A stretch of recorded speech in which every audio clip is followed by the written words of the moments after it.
It's dark in here, but I'm used to it. This drawer, filled with soft cotton and the faint scent of lavender, has been my home for as long as I can remember. I spend my days nestled among other socks, some striped, some spotted, all waiting for their turn to be chosen. We whisper stories to each other, tales of adventures outside the drawer, of warm feet and exciting journeys. I cherish these stories, clinging to them like a child to a beloved blanket. They remind me of a time when I too had adventures of my own. Even in the darkness, I can still picture it. The bright lights of the store, the feeling of being brand new. I remember the thrill of being chosen, the anticipation of a life filled with purpose. The day I was born was a blur of activity. I remember the whirring of machines, the heat of the factory, and then suddenly I was surrounded by hundreds of socks, all identical to me. We were a vibrant blue, soft and fluffy, with a bright red stripe running across our tops. I was paired with my other half, and together we were folded neatly, placed in a plastic bag, and shipped off to a store. The world outside the factory was vast and unknown, and I was excited to be a part of it. My partner and I stuck together, whispering excitedly about what the future held. Would we be chosen for adventures in the park? Would we keep someone warm on a snowy day? The possibilities seemed endless. We didn't have to wait long. A little girl, her eyes bright with excitement, chose us. We were her new lucky socks, she declared, pulling us onto her tiny feet. We were inseparable, spending our days exploring the world together. We raced through parks, climbed trees and danced in puddles.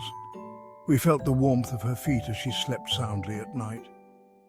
We were happy, our days filled with laughter and adventure.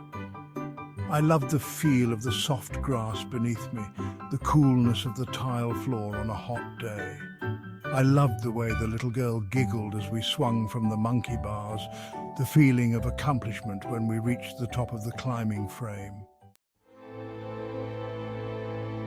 Then, one day, it happened. The unthinkable. I was separated from my other half. It was laundry day.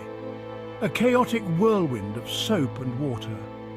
When the spinning stopped, I was alone. I called out for my partner, my voice muffled by the damp clothes surrounding me. But there was no answer. I was tossed into the dryer, the heat doing little to comfort my growing fear. When I was finally pulled out, I frantically searched for my other half, but it was no use. I was alone. The little girl, in her haste, paired me with a sock of a different shade of blue. It was humiliating. We didn't match, our stripes clashed, and I felt a pang of shame as she wore us to school that day.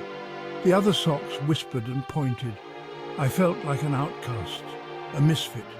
I missed my other half terribly. The day dragged on, each step a reminder of my loss. That night, back in the drawer, I was met with pitying glances. The other socks, sensing my despair, tried to comfort me, but nothing could ease the ache in my heart. I was lost without my other half. Years passed. The little girl grew up and I was relegated to the back of the drawer, forgotten. Dust settled on my once bright fabric. The stories of adventure faded, replaced by a dull ache of loneliness. I watched as other socks were chosen, their excitement a painful reminder of what I had lost. I yearned for the feel of tiny feet, the thrill of a new day.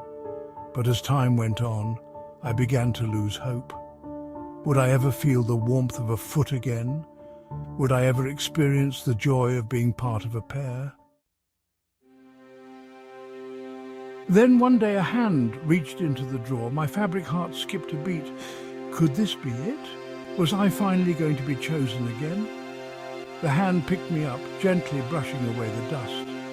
I felt a glimmer of hope. Maybe, just maybe, my adventures weren't over yet.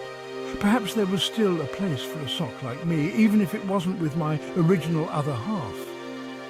As the hand placed me in a bag filled with other mismatched socks, I realized something.